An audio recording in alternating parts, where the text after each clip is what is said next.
Okay, so basically what I want to do is just let him kind of go nice and easy and just get him good at a walk first. Now, if I feel him with a little bit of energy, I'm going to shut him down. So, whoa, and I'm going to stop him. Okay. And so ideally you want to just work your way up nice and slow and then progress up to a trot to a lope. And obviously if you're not going to have good control at the walk, it's going to fall apart and you might end up at the hospital once you get to the lope and beyond. So we'll try to eliminate that with control and get him to the point where he'll be nice and soft and give to the bit and give you a good one-range stop. So I'm just waiting on him to give to me here. So he's just kind of resting, nearly. I'm going to give him a little more pull, make it a little more uncomfortable. I just want him to soften and give to the bit and his nose to come down toward my cinch area. There. Very slight. So we'll ask him to go again. I'm going to squeeze. No response. Cluck. There he goes. Nice and good. He likes the other end. So, just be a passenger. This is one of the toughest things for people to do. Please let him have a lot of slack in the rein and just kind of wander off, move your legs all around, just kind of desensitize all the time. Our horses do not need to be overreactive and spooky, so if you can always touch them, rub them, pet them. And I guess I just got used to doing all of this when I was on ranch because we were always either roping something or dragging something or going through all sorts of wild, crazy kind of.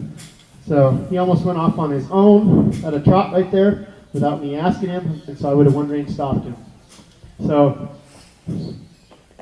now what I'm going to do is I'm going to just kick him up to a trot and let him just navigate wherever he wants. So I'm going to squeeze, cluck, and I didn't have to go to the end of my rein to pop him.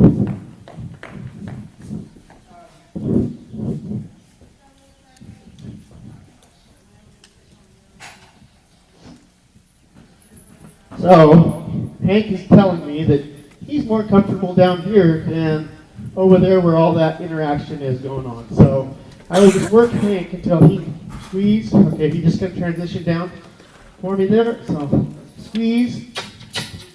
Push him up again. So I'm going to ride him until he navigates and uses the whole arena. So generally, if I had horses tied up on that end, he would kind of want to be over by them. Every now and then you run across a horse who doesn't really care. So squeeze. Okay. Now, just the general course of my riding, I have my reins to the point where if I pick up on my reins, they'll come right to my sternum. See the distance there? So basically, if I have my reins, whether it's a loop rein or a split rein, I want to have both of them in my hands. And if I squeeze, if I pick my reins up, I can come right to the point where I just barely touch my sternum and then I'm getting contact on the horse's mouth. So when we're just going around, you can see the slack in the rein. I'm not pulling on him, I'm not jerking on him, I'm not hanging on his face, he's just traveling around nice and free. So whenever I do go to my one-range stop, I'm going to pick up my hand, slide my hand down, whoa, and slow and pull nice and quiet till I can get him here and get him to give me a one-range stop and soften to the bit and give him pressure, and his nose should come down toward my cinch. There. Good. And so if you have a hot horse, they will have a tendency to want to kind of run off with more intensity as soon as you flex them. So what I would do is flex them 4, 5, 6 times and then kind of continue on doing your cruising exercise again. So I'll wait, give him a little more pressure. To the right, he kind of wants to be a touch bracier.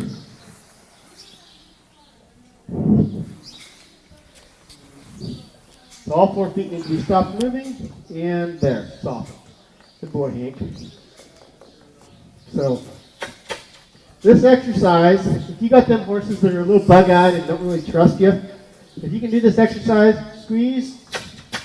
If you can do this exercise enough in the round pen to the point where they start to, just like Hank did, his head started to lower, his eyes started to soften, he started licking and chewing, And so now I'm just going to kick Hank up to a low, and I'm just going to let him go where he wants. So squeeze.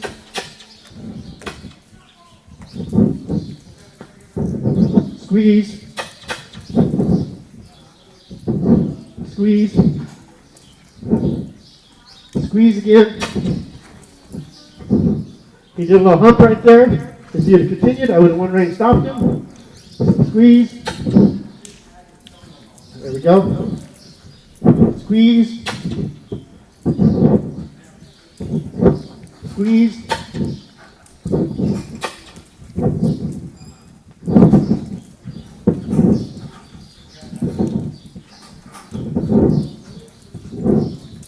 Squeeze. There we go. Squeeze. He wants to break down right there. So he's starting to kind of edge this way a little bit more towards you guys. So this next time around, I'm going to stop him about that point in the center. Whoa. So I stopped him as close as he's been to you guys. So he's going to start thinking, there's really not too much that's bad with this end of the arena. So we'll get him to the point where he'll navigate the whole arena nice and free and consistent. Wait on him.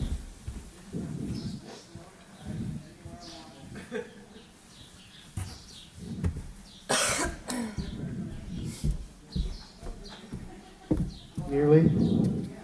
To this right side, he kind of just wants to kind of hang and pull, and there he goes.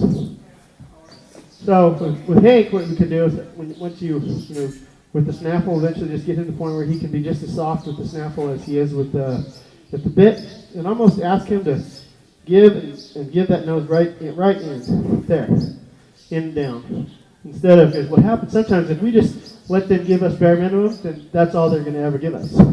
So when we ask them, I want to slide my hand down, pull, hold, and then wait till that nose kind of comes down, in, right. Wait. Nearly, you can flatten his head out there. Pull a little more there. So it's really subtle with Hank right on the right side. So squeeze. Get him going again.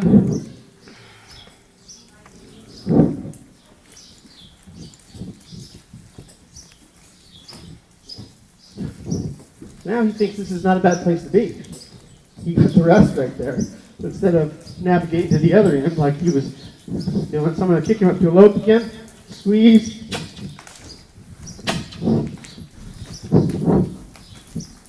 There we go. Oh, nice.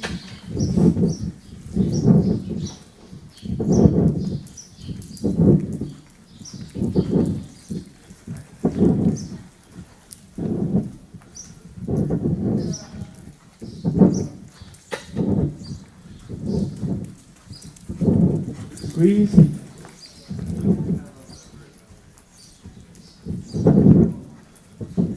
See what he's doing, he'll kind of go around, he'll kind of feel like he's ducking and dodging, squeeze.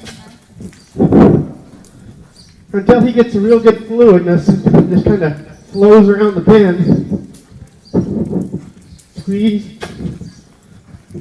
I wouldn't worry about it, just kind of ride it out. So squeeze. Pick him up. Squeeze. Squeeze. Squeeze again.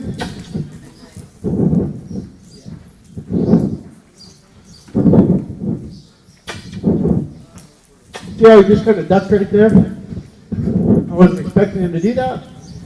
Whoa. So that last little rundown, he kind of had a little more intensity. And instead of letting it kind of just continue on, I just figured I'd shut him down. And then we'd kind of go off again. Nice and easy. There.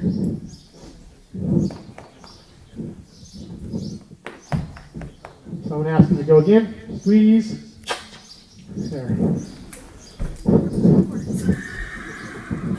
Squeeze. Squeeze.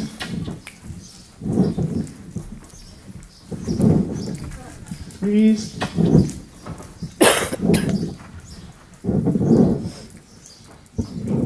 Squeeze.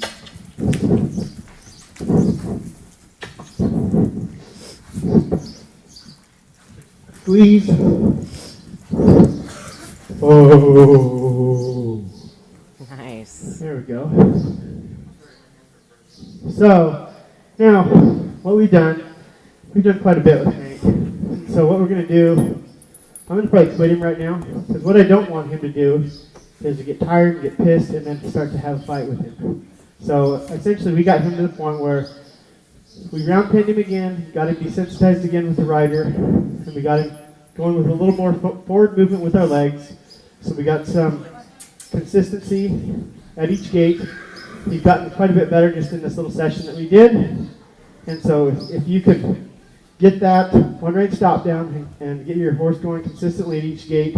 Now once Hank gets going consistently at each gait, then that's when I'm going to start to ask him for direction and start to give him a little bit of rein and direction. So once I know he's going to stay into a trot, I'll just try to demonstrate it at a walk and cool him out just a little bit. So I'm going to squeeze, ask him to walk off nice and easy.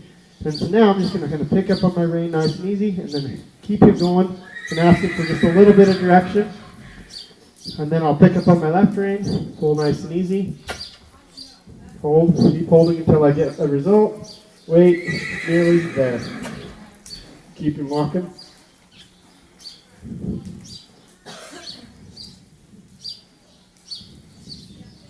So realistically, Hank doesn't have a whole lot of direction right now. I just got him to the point where he could learn to go and learn to stop. So, but once we get going, that's the best time when he's consistent. That's the best time to start teaching him a little bit of direction. Just pick up nice and easy.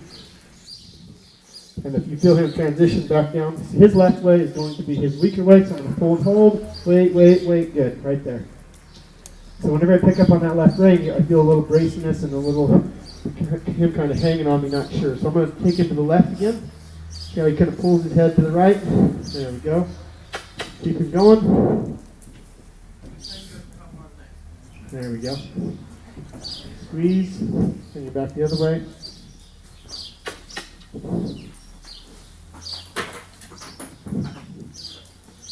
So Hank's actually traveling along pretty quiet and relaxed underneath me now. And so this would be a good exercise that I would work on with him for the next week. Just kind of pick him up, hold, there. And you see the resistance in him as soon as I pick up on my left rein. I'll pick it up again and he'll take his head to the right. Excuse me. So I'll pick it up again. See his head go to the right, so I'll hold, wait, keep him going forward, and then release when he's going that direction. So that's the thing that you're probably going to run across, Heather. Him, he's going to be a little more right dominant. He does want to go to that right way. So I would work 2/3 to the left, 1/3 to the right. So I'll try him again, pick up on the left rein. You can use your inside leg a little bit to bend him, and that will help as far as when you ask for direction. So anyway, that's probably all we'll do with Hank today. He's done fairly well. Does anybody have any questions?